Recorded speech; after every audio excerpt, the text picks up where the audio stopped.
Hello student, आप सबका स्वागत है फिर से एक नए वीडियो में। तो इस वीडियो में हम बात करने वाले हैं 11वीं क्लास की अर्धवार्षिक परीक्षा के बारे में, जो आपका यहाँ पे राजस्थान बोर्ड का 11वीं क्लास का अर्धवार्षिक परीक्षा का हिंदी साहित्य का पेपर होने वाला है। उसकी हम पूरी की पूरी बात इस वीडियो में करने वाले हैं, तो वीडियो को आपको लास्ट तक देखना है। और अगर आप चैनल पर पहली बार तो चैनल को आपको यहाँ पर सब्सक्राइब कर लेना है। तो हम यहाँ पे बात करने वाले हैं आपके 11वीं क्लास की अर्धवार्षिक परीक्षा के बारे में, जो आपका यहाँ पे हिंदी साहित्य का पेपर होने वाला है राजस्थान बोर्ड के। तो राजस्थान बोर्ड के जितने भी स्टूडेंट इस वीडियो को आपको ज़्यादा से ज़्यादा देखना है और ज़्यादा से ज़्यादा वीडियो को शेयर करना है, जिससे और भी स्टूडेंट वीडियो को देख सकें। इसके बाद आपका किस चीज़ का पेपर उसके ऊपर हमें कमेंट करके जरूरत है, तो उसके ऊपर भी आपको वीडियो मिल जाएगा। तो यहाँ पे आपका 11वीं क्लास का साहित्य हिंदी साहित्य का पेपर होना है। इससे पहले आपका हिंदी अनिवार्य का पेपर हो चुका है। अब आपका हिंदी साहित्य का पेपर हो रहा है। तो हिंदी साहित्य के जितने भी क्वेश्चन आपके पेपर में आने वाले सारे के सारे क्वेश्चन इस वीडियो में कराने वाला हूँ। तो वीडियो को आपको यहाँ पर लास्ट तक देखना है। यहाँ पे आपको सबसे पहले अपने पेपर के ऊपर रोल नंबर डाल लेना है। यहाँ पे अंकों में, यहाँ पे शब्दों में डाल लेना है। आपके यहाँ पर 34 प्रश्न पूरे मिलते हैं, जिसको 3 घंटा 15 मिनट में आपको करना होता है। और यहाँ पर पूर्णांक आपका 70 नंबर का पूर्णांक हो जाता है। तो पूरे के पूरे 70 नंबर आपके इसी वीडियो से बनने वाले। तो इस वीडियो को पूरा लास्ट तक आपको देखना है। अगर चैनल पर पहली बार तो चैनल को आपको सब्सक्राइब कर लेना है। तो चलो चलते बिना देरी कहते हुए पहले प्रश्न इसमें क्या पूछा था, वो सारे के सारे प्रश्नों की हम यहाँ पे बात करने वाले हैं। यहाँ पे अपने सामान्य अनुदेश आपको देख लेने की है। यहाँ पे तो क्या क्या आपके सामने निर्देश दिया कि वो सारे के सारे निर्देश आपको यहाँ पे देख लेने। यहाँ पे रोल नंबर और यहाँ पे अपने रोल नंबर को ध्यान से देखना है, क्या क्या यहाँ पे आपको लिखना है, वो मैंने सारा का सारा आपको बता दिया पहले ही।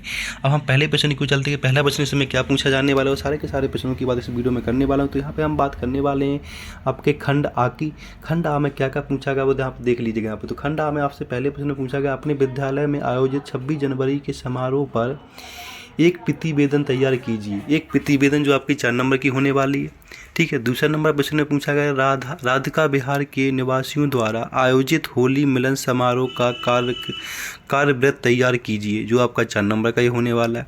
प्रश्न नंबर 30 में पूछा गया, निबंध लिखे किसी एक पर। 4 ऑप्शन दिए गए, चारों में से किसी एक पर निबंध लिखना, जो 4 नंबर का आपका होने वाला है। या तो आप स्वच्छ भारत पर लिख सकते हैं, या फिर आप पर्यावरण संरक्षण पर लिख सकते हैं, या फिर कंप्यूटर की उपयोगिता, या फिर आप राजस्थान और पर्यटन पे लिख सकते हो। इन चारों में से किसी एक पर आप लिख सकते हैं। प्रश्न नंबर 4 में पूछा गया, वो देख लीजिएगा। प्रश्न नंबर 4 में पूछा गया कि यहाँ पे कवि परिचय लिखना कोई एक का, या तो आप यहाँ पे कवि परिचय पद्माकर का लिख सकते हैं, ठीक है। इसके बाद महादेवी वर्मा का लिख सकते हैं, या फिर आप कबीर का लिख सकते हैं, या फिर सूरदास का। इन चारों में से किसी एक का आपको यहाँ पे कवि परिचय लिखना है, जिसके आपको यहाँ पे 2 नंबर मिलने वाले हैं। तो 2 नंबर आपके यहाँ से पक्के हो जाएंगे। इसके बाद खंड बी की बात करने वाले हैं। खंड बी में आपका पाठ्य पुस्तक से जो पूछा जाने वाला है, अंतरा भाग से 1 जो आपकी पुस्तक है उससे पूछा जाना। प्रश्न नंबर 5 में निम्नलिखित गद्यांश को ध्यानपूर्वक पढ़कर उत्तर देने हैं। तो आपके 4 नंबर के प्रश्न यहाँ से होने वाले। इस गद्यांश को पढ़ना और नीचे दिए गए प्रश्नों के आपको यहाँ पे उत्तर देने हैं, तो जो 4 नंबर के होने वाले हैं। तो यहाँ पे 4 प्रश्न पूछे जाएंगे। इसमें पहला प्रश्न पूछा जाएगा, वो देख लीजिएगा। यहाँ पे क्या पूछा गया वो यहाँ पे देख सकते हैं कि गूंगे के रोने की आवाज़ कैसी थी। वो आपको इस गद्यांश को पढ़ लेना और इसी गद्यांश से आपको छाट दे। बहुत सिंपल पेपर होते हैं, आंसर इनके आपको आराम से इनके आंसर मिल जाएंगे इसी पैराग्राफ में। दूसरा पूछा गया, यहाँ पे क्या होता हूँ, चमेली क्यों काँप उठी। इसके बाद चमेली को गूंगे को पालना कैसा लग रहा था। 4 में उपयुक्त गद्यांश किस पाठ से लिया गया, इसमें पाठ का आपको यहाँ पे नाम बता देना। प्रश्न नंबर 6 की बात करें। प्रश्न नंबर 6 में पूछा गया कि निम्नलिखित पद्यांश को ध्यानपूर्वक पढ़कर निम्न प्रश्नों के उत्तर देने। यहाँ पे 4 नंबर के होने वाले प्रश्न, एक नंबर का आपका यहाँ पे प्रश्न पूछा गया। यहाँ पे आपको पद्यांश दे रखा, ऊपर आपको गद्यांश दे रखा था। तो इन दोनों 4 नंबर के आपके यहाँ पे होने वाले, ये एकदम फ्री के नंबर आपके हो जाते हैं। तो यहाँ पे जो सबसे पहला प्रश्न इसमें क्या पूछा गया वो देख सकते हैं आप। यहाँ पे इसको पूरा का पूरा पढ़ लेना ध्यान से, इसका आपको अर्थ बना के इन सब के आपको यहाँ पे आंसर। तो पूछा गया, कबीरदास जी ने पद में बालम शब्द का प्रयोग किसके लिए किया है, ठीक है। प्रश्न नंबर दूसरा पूछा गया है, कवि ने किसकी देह को दुखिया बनाया। प्रश्न नंबर 3 में पूछा गया, लोग कबीर की आत्मा को क्या मानते थे।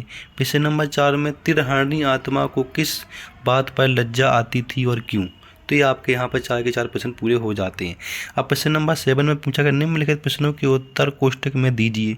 जो आपके यहाँ पे एक नंबर के प्रश्न होने वाले हैं, 10 प्रश्न आपके यहाँ पे पूछे जाएंगे। तो देख सकते हैं आप यहाँ पे क्या पूछा गया वो यहाँ पर देख लीजिएगा। तो जो सबसे पहला प्रश्न यहाँ पे पूछा गया उसकी हम बात करने वाले हैं। सबसे पहला प्रश्न पूछा गया कि रामचंद्र दैनिक समाचार पत्र में क्या कार्य सीखता था। संपदा का, प्रिंटिंग का, फूड रीडिंग का या फिर पैकिंग का। तो इसमें किसका काम का था वो आपको बता देना। दूसरा प्रश्न इसमें पूछा गया, दूसरा प्रश्न देख सकते हैं आप यहाँ पर। दूसरा प्रश्न पूछा गया है, टॉर्च विक्रेता कौन सा नया धंधा करने जा रहा था। टॉर्च विक्रेता था वो कौन सा नया धंधा करने जा रहा था? कपड़े बेचने का, गाइड बनाने का, इसके बाद प्रवचन करने का या फिर जादू दिखाने का। इन चारों में से एक का आंसर आपको यहाँ पर लगा देना। प्रश्न नंबर यहाँ पर 3 में पूछा गया, ज्योतिबा ने किस उपाधि को अस्वीकार किया था? महंत की उपाधि, महात्मा की उपाधि, नेता की उपाधि, जनसेवक की उपाधि। तो इसमें से आपको बता देना। प्रश्न नंबर 4 जिसमें पूछा गया कि किसनी पर नज़र पड़ गई, किसनी पर। तो इसमें क्या ऑप्शन आ जाएगा? मुख्तार सिंह की, सुकिया की या आसगर की या सुबे सिंह की। किसकी नज़र पड़ गई थी वो बता देनी आपको। प्रश्न नंबर 5 में, मैजनी की पुस्तक पर हस्ताक्षर थे। तो मैजनी की पुस्तक पर किसके हस्ताक्षर थे वो बताना। तो मैजनी दार चाचा के, लाल के, रामनाथ के, अज्ञात व्यक्ति के। इसके बाद नेक्स्ट प्रश्न बनता है 6 जिसमें पूछा गया, सूरदास का सबसे प्रमुख ग्रंथ। सूरदास का सबसे प्रमुख ग्रंथ कौन सा है? पद्मावत, सुजान, रसखान, सूरदास या गीता। प्रश्न नंबर 6 में, दरबार छंद में कवि ने अंधा बताया। किसे बताया? नट को, सभा को, स्वयं को या राजा को। प्रश्न नंबर 8 में, पापों की जननी किसे कहा गया है? अशिक्षा को, शोषण मुक्त को, सुशिक्षित को या संघर्षशील को। प्रश्न नंबर 9 में, काव्यत्री के अनुसार दूर जाना, काव्यत्री के अनुसार दूर जाना यात्री को, इसके बाद स्वतंत्रता सेनानियों को, इसके बाद स्वयं काव्यत्री को या किसी पक्षी को। प्रश्न नंबर 10 में पूछा गया, हस्तक्षेप कविता में मगध प्रतीक है। किसका प्रतीक है? राजतंत्रीय शासन का, स्वच्छाचारी शासन का, गमध साम्राज्य का या देश की वर्तमान शासन का। तो आपके यहाँ पे पूरे के पूरे सही विकल्प हो गए। आप बात करते हैं अति लघु उत्तरीय प्रश्न, जो आपके 4 नंबर के प्रश्न होने वाले, कितने नंबर का प्रश्न यहाँ पे होने वाला है। तो प्रश्न नंबर 8 में पूछा गया, हमीर कौन है, उसकी दादी का क्या नाम था। प्रश्न नंबर 9 में पूछा गया, ज्योतिबा ने किनको एक दूसरे पर पूरक बताया। प्रश्न नंबर 10 में, पहले कवि ने किस ऋतु का वर्णन किया। 11 में, मगध के माध्यम से हस्तक्षेप से कविता किस व्यवस्था की ओर इशारा कर रही है।